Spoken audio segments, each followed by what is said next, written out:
Motor وے زیادتی case میں از خود گرفتاری دینے والے وقار الحسن کی نشاندہی پر پولیس نے مرکزی ملزم عابد علی کے ساتھی شفقت کو دیپال پور سے گرفتار کر لیا۔ ڈی این اے ٹیسٹ ہوا جو میچ کر گیا۔ بہاول نگر کے رہائشی شفقت نے اعتراف جرم کرتے ہوئے انکشاف کیا کہ موٹر وے پر واردات کے بعد ایک رات کلا ستار شاہ میں قیام کیا۔ اگلے روز وہ دیپال پور اور عابد علی مانگا منڈی اپنے والد کے پاس چلا گیا۔ عابد سے آخری رابطہ 3 روز قبل ہوا۔ ملزم شفقت نے انکشاف کیا کہ عابد نے واردات کرنے کے لیے تیسرے ملزم بالا مستری کو لاہور سے بلوایا۔ تینوں واردات کرنے نکلے لیکن بالا مستری راستے سے ہی واپس چلا گیا۔ ہم گھات لگا کر بیٹھ گئے۔ اسی دوران ایک کار کو کھڑے دیکھا جس میں خاتون اور بچے سوار تھے۔ خاتون کار سے باہر نہ نکلی تو شیشے توڑ کر بچوں کو پکڑا اور سڑک سے نیچے لے گئے، جس پر خاتون کار سے باہر نکل آئی۔ شفقت نے عابد کے ساتھ مل کر 11 وارداتوں کا اعتراف بھی کیا اور بتایا کہ عابد کے ساتھ 1 ماہ قبل بھی شیخو پورہ میں دوران ڈکیتی خاتون سے زیادتی کی کوشش کی تھی لیکن پولیس کے پہنچنے پر فرار ہو گئے۔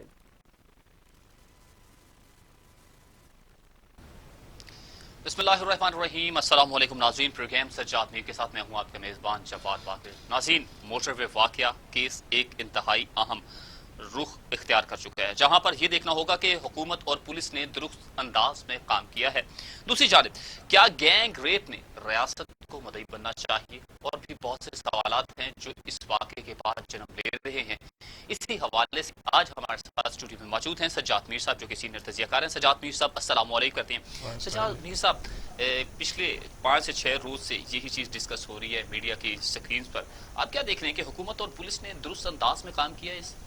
آج تو قومی اسمبلی میں بھی اس پر بحث ہوئی، بالکل شور شرابہ ہوا، بالکل، لیکن یہ کہ آغاز جس بات سے ہوا تھا وہ ہمارے سی سی پی او کا بیان تھا بالکل، جو فرسٹ ریئیکشن آیا تھا پولیس کی طرف سے یا سرکار کی طرف سے، وہ ان کی طرف سے تھا۔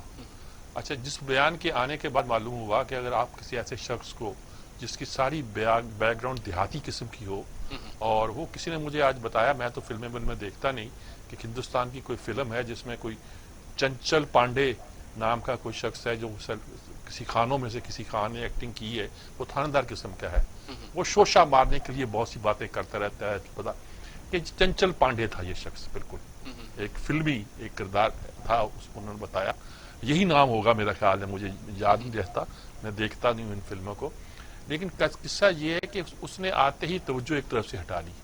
اب جو باتیں وہاں کھل کر سامنے آ رہی ہیں، ایک تو یہ آ رہی ہے کہ اصل مجرم جو ہے وہ بھی شاید انہوں نے پکڑ لی ہے، وہ اس کی اناؤنسمنٹ کل کریں گے جب کہ عمران خان آئیں گے، ٹھیک ہے، لیکن یہ سارا ڈرامہ لگانا پہلے دن آ کے پہلے چیف منسٹر کو پریس کانفرنس کرنے کی ضرورت کیا تھی اس طرح، اور پریس کانفرنس کر کے بتاتا ہے کہ اس کی کارروائی کہاں تک ہوئی ہے، 2 شخصوں کو مجرم قرار دیتا ہے، ایک شخص بعد میں اپنے آپ کو پیش کرتا ہے، وہ اس کی ماں کہتی ہے اس کے تو 6 بچے ہیں، 4 بیٹیاں ہیں، 2 بیٹے ہیں، میرا بیٹا تو یہ کام کرتا نہیں ہے۔ اس نے آتے ہی کہا کہ یہ میرا موبائل نمبر جو آپ لے رہے ہو یہ میرا سالہ استعمال کرتا ہے، اس کے پاس ہے، ہوتا ہے گھروں میں، ہم موبائل لیتے ہیں، دوسرا بھائی استعمال کر رہا ہوتا ہے، کوئی کرتا ہے، اور وہ اس کی دوستی ہے اس شخص کے ساتھ جس کو آپ عابد کہتے ہو، یہ کہتے ہو، اور میرا تو کوئی تعلق نہیں ہے، اور میرا ڈی این اے کرا لیں۔ اور اگلے دن پر چلتا ہے کہ وہ شفقت نام کا شخص عباس نے کہا کہ میں نہیں اس میں ملوث، یہ شفقت نام کا شخص ہے۔ عجیب بات یہ بتائی جاتی ہے کہ وہاں قریبی جو جنگل ہیں وہاں ٹارچر سیل ہے پولیس کا، ٹارچر سیل ہے، بالکل، ہاں، اور وہ ٹارچر سیل اب انہوں نے انرتھ ہوا ہے یا ختم کیا ہے، وہ موجود تھی۔ لوگ کہتے ہیں کہ کیسے پتہ چلا؟ صرف اس خاتون نے کہا تھا کہ میرا پیٹرول ختم ہو گیا، میں نے شیشے بند کر کے بیٹھ گئی ہوں، یہ کیا ہے۔ اس شخص کو کیسے فون آیا 2 منٹ کے اندر، 5 منٹ کے اندر، کہ وہاں ایک گاڑی خراب ہو گئی ہے جس پر شیشے بند کر کے خاتون بیٹھی ہوئی ہے اور اس کا پیٹرول ختم ہو گیا ہے؟ پیٹرول ختم ہونے کی ساری کہانی اس سے کیسے معلوم ہوئی؟ گاڑی خراب ہونے کو تو وہ دور سے دیکھ سکتا ہے، یہ پیٹرول ختم ہونے کی بات ان کو کیسے معلوم ہوئی مجرموں کو؟ یہ اور پاس ہی اگر کوئی ایک ٹریکٹر سے بنا رکھا ہے جس میں سے 4 آدمی غالباً تعینات ہیں، تو یہ کیا چکر ہے؟ اب آج انہوں نے یہ بات غالباً وہ کہنا چاہتے ہیں کہ چیف منسٹر نے بھی شاید کہا ہے کہ اب جورسڈکشن کا مسئلہ نہیں ہوگا، جہاں کوئی واردات ہوگی جو قریب ترین ہوگا اسے سائٹ پہ پہنچنا چاہیے، ریلیف دینی چاہیے۔ ایسے ہی کراچی میں وہ ایک نمل یا کیا بچی کا پولیس کی گولی لگ گئی، وہ ہاسپٹل گئی، ہاسپٹل والوں نے کیئر نہیں کی، ایمبولینس نہیں ملی، تو اب انہوں نے قانون بنایا۔ پہلے تو یہ تھا کہ جہاں میڈیکل لیگو نہ ہو وہاں وہ ٹریٹ نہیں کرتے، قانون بنایا گیا کہ نہیں میڈیکل لیگو ہو نہ ہو، جس ہسپتال میں آئے گی انہیں سب سے پہلے کسی ایسے شخص کو ایمرجنسی میں ٹریٹ کرنا پڑے گا، لازمی ہوگا۔ پھر انہوں نے کہا کہ یہ کچھ قانون ایمبولینس وغیرہ کے بعد ایمبولینس تو وہاں پرائیویٹ سیکٹر کی ہیں دنیا پاکستان بھر میں، یہاں تو ای ڈی کی ہیں، یہاں کراچی میں اب چیپا ہے اس کی ہے، مصطفیٰ ویلفیئر کی ہیں، 4-5 ادارے ہیں جو اس کو چلاتے ہیں. لیکن قصہ یہ ہے کہ اس پہ قانون بنا. اب شاید انہوں نے قانون بنایا کہ جس کو بھی میسج پہنچ جائے اسے سائٹ پہ پہنچ جائے. سائٹ پہ پہنچا بالکل. اس نے بیچارے نے فون کیا اور یہ موٹر وے پولیس، اب وہ ہمارے جو مراد سعید صاحب بڑے چونچو کرتے ہیں، آج ہی بڑے چونچو کی انہوں نے بالکل شور کہ شرابہ جناب بات یہ کرتے ہیں کہ مراد سعید کو نکالا جائے یا فلاں کیا جائے یا کیا جائے، جو میں اس کو اون کرتا ہوں. اون کیا کرتا ہے؟ تو اس کا جواب دے کہ تیری سرکاری ذمہ داری تھی، تو نے حلف اٹھایا ہوا تھا کہ جب موٹر وے کا آغاز ہوا ہے تو تمہاری ذمہ داری تھی کہ تم وہاں سیکورٹی کا انتظام کرتے. بالکل. تم وہاں جو ہوتے ہیں نا ریسٹ ایریا بنے ہوتے ہیں، کیا ہوتے ہیں ریسٹ ایریا کو تو آج کل قیام و طعام وغیرہ امریکہ قیام و طعام کے وہ ٹھکانے بنے ہوتے. یہ انٹرنیشنل سٹینڈرڈ ہے. جب لاہور اسلام آباد شروع ہوئی تھی 8 مقامات ایسے تھے. سجاد صاحب آپ کو یاد ہوگا جب وہ مریم نواز وہ ریلی لے کے گزری تو پھر وہ ٹول پلازا نہیں دیا، مراد سعید نے بڑی پریس کانفرنس کی، بڑا شور شرابہ کیا، ٹول پلازا نہیں دے رہے، ٹول پلازا نہیں دے رہے، اور اب کدھر ہے؟ ٹول پلازا نہیں دے رہی، یعنی وہ ٹھیک ہے، وہ دوسری بات ہے، اس میں آنا نہیں تھا، وہ الگ بات ہے.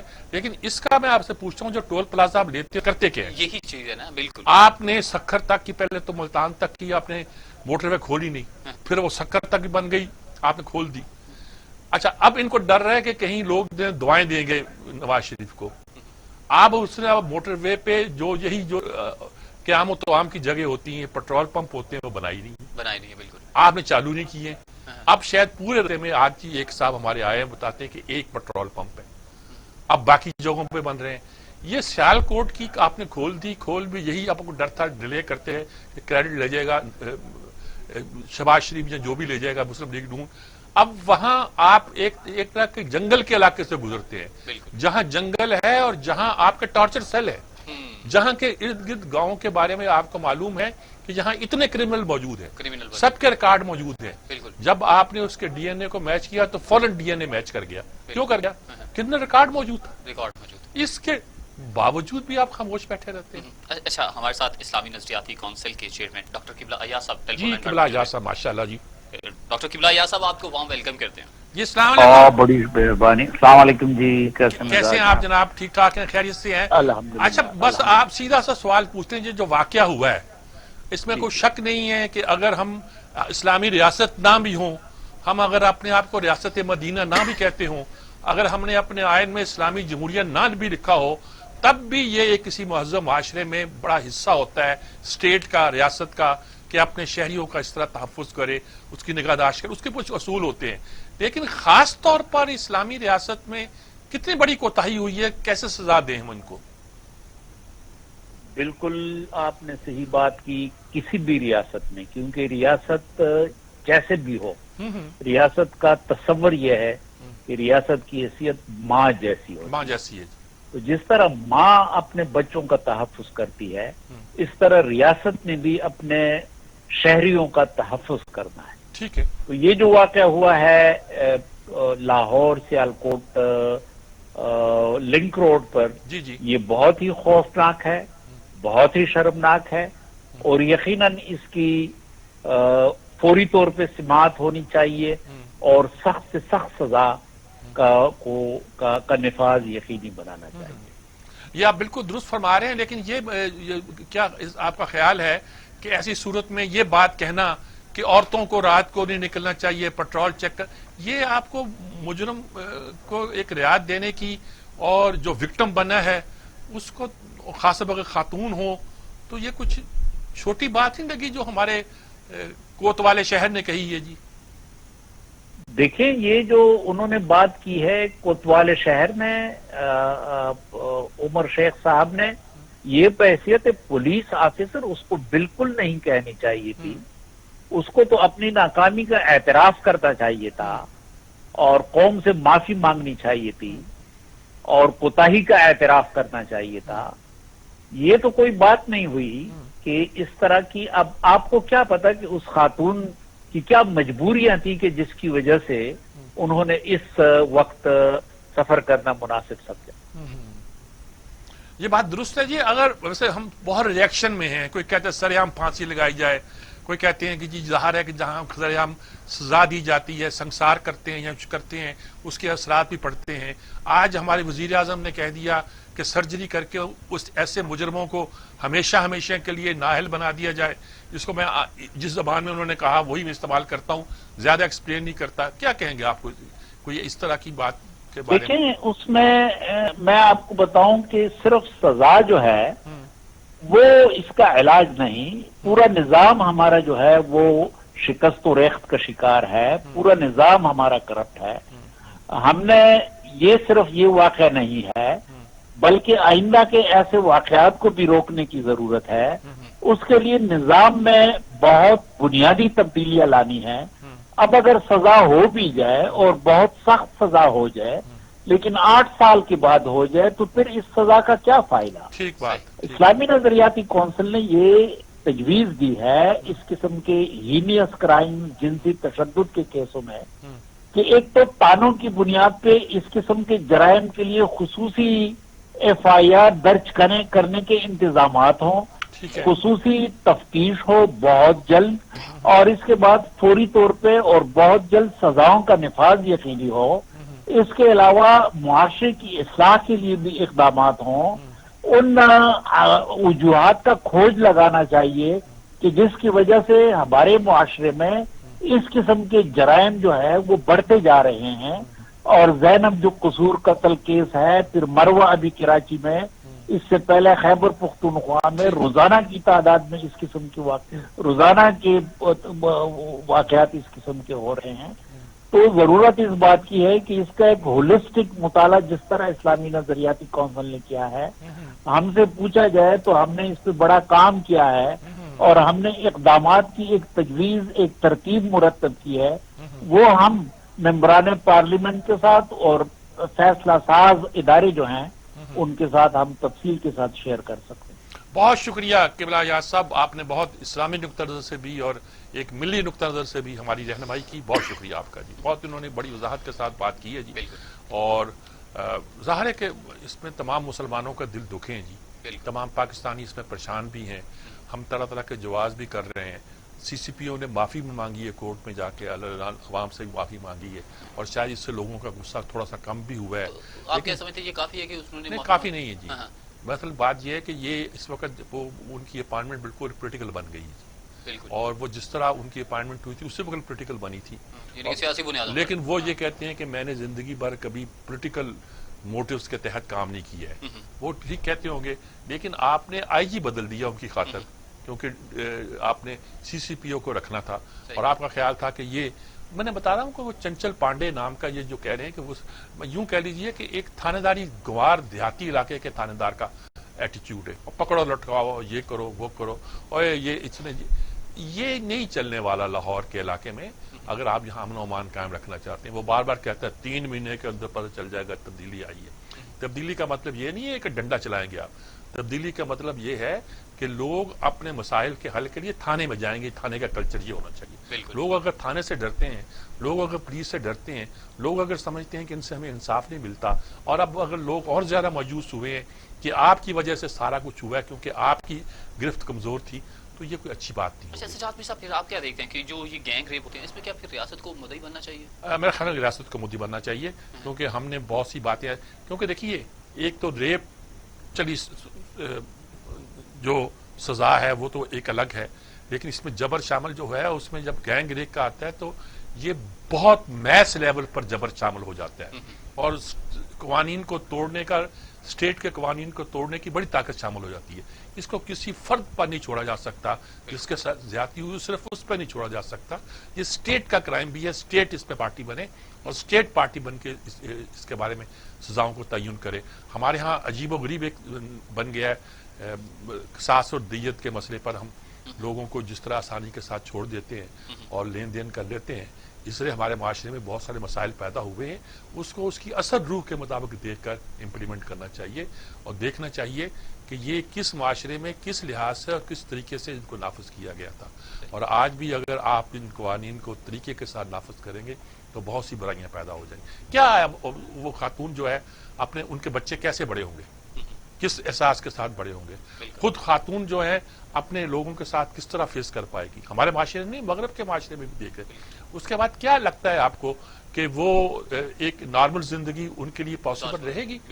اور سیدھی بات ہے کہ پورے خاندان کو آپ نے تلپٹ کر کے رکھ دیا ہے اور ایسٹیسی کر کے رکھ دی ہے. اچھا کیا خاتون کا نام نہیں دیا، اچھا کیا کہ اس کی تصویریں شائع نہیں کی، لیکن یہ کوئی چیز خفیہ رہتی تو ہے نہیں نا جی. معاشرے کو پتہ چل جاتا ہے کہ اس کے ساتھ کیا زیادتی ہوئی، کیسے ہوئی، کیوں ہوئی. اور معاشرہ تو اس معاملے میں خاصا تنگ نظر بھی ہے اور اس کو کسی اور انداز میں دیکھتا ہے. تو میرے خیال میں ریاست پر بہت بڑا ایک سوالیہ نشان پیدا ہو جاتا ہے.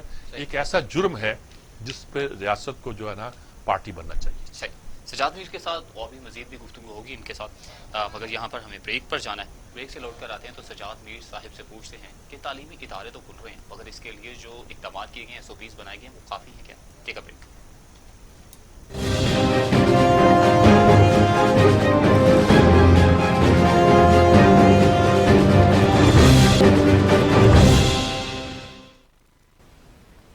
ویلکم بیک ناظرین. 187 دن کے بعد یعنی کہ 187 ڈیز کے بعد تعلیمی ادارے ہیں وہ فنکشنل ہونے جا رہے ہیں مرحلہ وار، مگر اس میں کچھ ایک مرحلہ رکھا گیا اور SOPs دیے گئے ہیں کہ اس کے مطابق لے کر چلیں گے. National command and control centre سے جو میٹنگ بھی ہوئی اس کے مطابق پھر SOPs بھی جاری کیے دیے گئے. سجاد میر صاحب کیسے دیکھ رہے ہیں 187 دن کے بعد طلباء جو ہیں وہ تعلیمی اداروں کا رخ کر رہے ہیں، SOPs بھی جاری کر دیے گئے ہیں؟ دیکھیں بات سنیں، یہ کوئی ہماری قومی کمزوری نہیں ہے. ہم کہیں جی پاکستان کے لوگوں نے 6 مہینے اپنے مدرسے بند رکھے، تعلیم نہیں دی، تعلیمی اداروں پر. پوری دنیا میں ہو رہا ہے، پوری دنیا کی یونیورسٹیاں بند ہیں جی. امریکہ میں تو یہ تک ہوا کہ صدر ٹرمپ نے یہ قانون پاس کر دیا کہ جو طلباء یونیورسٹیوں کے تعلیم کو جو ہے آن لائن حاصل کر رہے ہیں، ان کے پاس اگر جو ویزے ہیں امریکہ کے وہ کینسل کر دیے جائیں گے، وہ اپنے گھروں میں جائیں آن لائن تعلیم حاصل کریں. صحیح. یونیورسٹیوں نے اس پہ احتجاج کیا. وہاں کی جو بڑی یونیورسٹیاں سی ہارورڈ وغیرہ، انہوں نے کہا کہ یہ کیسے ہو سکتا ہے. طلباء تو یہاں رہیں گے اور یہ ہے کہ کبھی ہم سے رابطہ ہوگا، کبھی نہیں ہوگا، کیسے ہوگا، کیا نہیں ہوگا. ہم نے اصل میں تجربہ کیا دنیا کے ساتھ ہی کہ ہم آن لائن تعلیم دیں. اچھا، آن لائن تعلیم دینے کا مطلب یہ ہے کہ ہر ایک کے پاس انٹرنیٹ ہو. آن لائن تعلیم دینے کا مطلب یہ ہے کہ ان کے پاس وہ گیجٹس بھی ہوں جس پر یہ چیزیں ڈاؤن لوڈ ہو سکیں. اور دوسری بات یہ ہے کہ یہ بھی ہو کہ وائی فائی کا وہ اتنا نظام مضبوط ہو کہ ان کے لیے کوئی پرابلم پیدا نہ ہو. اور تیسری بات ہے کہ ٹیچر بھی آن لائن تعلیم دینے کی اہلیت رکھتے ہوں اور اسٹوڈنٹ بھی اس سے کچھ سیکھنا جانتے ہوں. معلوم ہوا کہ اسٹوڈنٹس کے لیے بھی نیا تجربہ ہے، ٹیچر کے لیے بھی نیا تجربہ ہے، اور اوور آل اس کے بڑے مسائل بھی ہیں اور یہ ساری زندگی چل نہیں سکتا. دیکھو جی، تعلیمی ادارے صرف تعلیم کا بندوبست نہیں کرتے، ایک تربیت کا بندوبست بھی کرتے، ایک انٹریکشن بھی ہوتا ہے. اب لیکن رسک لیا نہیں جا سکتا تھا. تعلیمی اداروں کو جب آپ کھولتے ہیں تو طلباء جو ہے نا ظاہر ہے وہ ساتھ ساتھ بیٹھتے ہیں. ہمارے ہاں تو تعلیمی اداروں کا یہ حال ہے کہ بھرے ہوتے ہیں. یہ بھی نہیں ہے کہ کلاسیں چھوٹی ہوں، ہماری تو بڑی بڑی کلاسیں ہوتی ہیں. اور پھر یہ ہوتا ہے کہ جب وہ طلباء کو لینا ہوتا ہے، چھوڑنا ہوتا ہے، تو باہر گاڑیوں کی قطاریں لگ جاتی ہیں یا جو بھی ٹرانسپورٹ ہو، ویگنیں ہوں، کچھ ہو، وہ اکٹھی ہو جاتی ہیں. تو ان کو چھوڑنا لانا یہ بھی پورے شہر میں ایک طرح کا ہجوم پیدا کرنے کا تو چنانچہ اس کو بند کیا گیا اور پہ غور کیا گیا. کچھ تعلیمی اداروں نے جو نجی تعلیمی ادارے تھے اور چھوٹے موٹے ادارے تھے انہوں نے شور مچایا. کیوں؟ ان کا کرائے کی بلڈنگ ہوتی ہے، وہ لوگوں سے فیسیں لیتے ہیں اور آگے وہ کرایہ بھی دیتے ہیں اور ٹیچر کو تنخواہیں دیتے ہیں. میں نے بڑے بڑے اداروں کے بارے میں سنا کہ انہوں نے تنخواہیں دینی بند کر دی ہیں، سٹاف انہوں نے فارغ کر دی ہے، بلڈنگ کو کرایہ نہیں دے پا رہے. تو یہ سارا ایک مسائل تھے جو مالکان کی طرف سے تھے بھی، ٹیچر کی طرف سے بھی تھے. اچھا، پوری انڈسٹری ہے، ان کو لے جانے لے آنے کے لیے گاڑیوں کے انتظامات ہوتے ہیں، ان کے کھانے پینے کے لیے کنٹینوں کے انتظام ہوتے ہیں، ہر چیز ہوتی ہے. بالکل. ڈاکٹر مہدی حسن صاحب ہمارے ساتھ ٹیلی فون. جی مہدی حسن صاحب ہمارے بہت بڑے بھائیوں کی طرح ہیں جی، کوئی شک نہیں اس میں، اور بڑا ہمارا ان سے تعلق، بہت اچھے معاملے کو سمجھنے والے شخص سے بات کریں. السلام علیکم مہدی حسن صاحب. وعلیکم السلام، جیتے رہیے. اچھا جناب، آپ سے بس پوچھنا یہی ہے کہ تعلیمی ادارے کھول رہے ہیں، کیا لگ رہا ہے آپ کو؟ کوئی ہم ٹھیک کر رہے ہیں؟ کوئی ناگزیر تو ہے کہ ایک دن کھولے تو ہیں؟ فیصلہ ہوا ہے؟ کیا توقع کر رہے ہیں آپ اس سے؟ دیکھیے، ماہرین کا کہنا یہ ہے جی جی کہ یہ وائرس جو ہے یہ بہت لمبی مدت کے لیے موجود رہے گا اور ہمیں انسانوں کو اس کے ساتھ زندہ رہنے کی جو ضرورت ہے اس کو سیکھ لینا چاہیے. ٹھیک.